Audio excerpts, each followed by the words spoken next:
In the liberal bastion of San Francisco, a backlash against rising crime has led to an effort tonight by Democrats to recall the city's new progressive district attorney, as critics there accuse him of failing to keep the city and its residents safe. The divide there echoes the party's national debate over how to respond to concerns over crime, likely to be a major issue in this fall's midterms. ABC's Will Carr spoke with that San Francisco DA fighting for his job and the critics challenging him.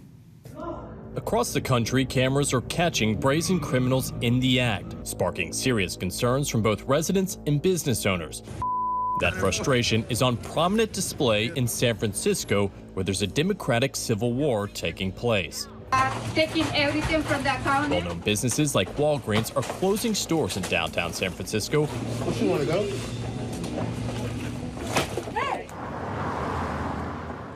Michael Shee's business hit multiple times by thieves. We don't see any consequences for the perpetrators. If there's no consequences to these actions, what is it telling our community? It's also telling the perpetrators they can do this over and over again. With crime spilling into wealthy neighborhoods during the pandemic, frustration has hit a political boiling point in San Francisco, leading to a recall election against the district attorney.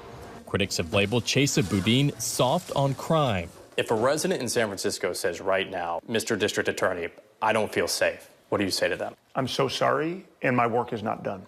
My work is not done until everybody in this city is safe and feels safe. While there's no statistical evidence that overall crime is far worse under Boudin's watch, critics say his lenient prosecutorial philosophy has emboldened criminals. Boudin ran on a platform centered on reforming mass incarceration. You think that voters are having buyer's remorse? Are they surprised by how he's been prosecuting cases? I think voters are absolutely surprised with how he's prosecuting cases. I don't believe they ever thought that ending mass incarceration or reform would mean lawlessness in this city.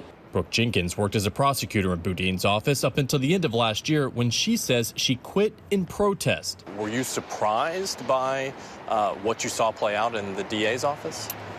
Yes, I knew Chesa as a public defender. I did not think that he would take it as far as he did with being so excessively lenient. The first red flag was when he fired 7 of our most experienced prosecutors, including 4 managers, on his first day. Boudin says he wanted his own people in place, and he's enacted many of his campaign pledges, including eliminating cash bail and reducing jail and prison populations. We're filing charges at a higher rate than other Bay Area district attorneys, and we're doing everything we can to hold people accountable when they commit crimes in ways that prevent future harm to our community. But a key flashpoint for the city came when Troy McCallister, a convicted criminal, hit and killed 2 women while speeding in a stolen car, according to police. Leading up to the fatal crash, McCallister was on the streets after Boudin's office negotiated a plea deal on an armed robbery charge. After that, McCallister was subsequently arrested 5 more times in the months leading up to the crash. But after each incident, the DA's office declined to file charges, saying they didn't feel they had enough evidence to convict him in any of the cases. Troy McCallister, did you make a mistake? We don't have a crystal ball in this job, and we deal with thousands and thousands of cases. In hindsight, we wish we would have done anything that would have prevented him from getting released. Troy McCallister was a career criminal who was released early by Chesa Boudin 2 months after he took office. Despite being arrested 4 times after his release, he was never charged with a crime and ultimately took the lives of 2 innocent women in downtown San Francisco. And that shows how Chesa's policies are costing lives in San Francisco. Yes, on 8. McCallister's case has been a rallying cry for liberals who want Boudin out of office. When you think about his track record, is this somebody who was on your radar before New Year's Eve? No, he wasn't. We get about 15,000 cases presented to us every year. To understand Chesa Boudin's prosecutorial philosophies, you have to understand where the district attorney comes from.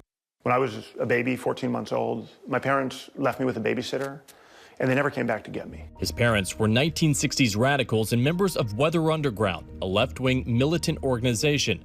Both were sentenced to prison for murder after they served as getaway drivers in a 1981 bank robbery where 2 police officers and a guard were killed. My earliest memories are waiting in lines to go through steel gates and metal detectors just to be able to see my parents, to give them a hug. Do you think your parents were overcharged? I think my parents committed a very serious crime, and I think the prosecutors filed the charges against them that the law allowed. Felony murder. Was that overcharged? Was it too much? I mean, neither was holding the gun, neither was responsible for the deaths, for the violence there. Right. What we've seen since the time my parents were arrested is a reform across the country where many states, including California, have redone their approach. I do believe the law should distinguish between someone who actually pulls the trigger and commits a murder and someone who's not even at the scene of the crime and otherwise involved. With his parents in prison, Boudin was raised by Bill Ayers, the leader of Weather Underground. After graduating from Yale, he became a public defender before becoming a prosecutor. Boudin says he doesn't try to hide the past. In fact, in many ways, it represents the changes he'd like to make in the future. This is pure and simple about attacking me and undermining criminal justice reform, exploiting tragedy to promote fear, rather than engaging in evidence-based policymaking. And tonight, with crime impacting cities across the country, what voters decide in San Francisco may have a major impact on how Democrats talk about criminal justice reform heading into the midterms. Our thanks to Will Carr. Hi, everyone. George Stephanopoulos here. Thanks for checking out the ABC News YouTube channel. If you'd like to get more videos, show highlights, and watch live event coverage, click on the right over here to subscribe to our channel. And don't forget to download the ABC News app for breaking news alerts. Thanks for watching.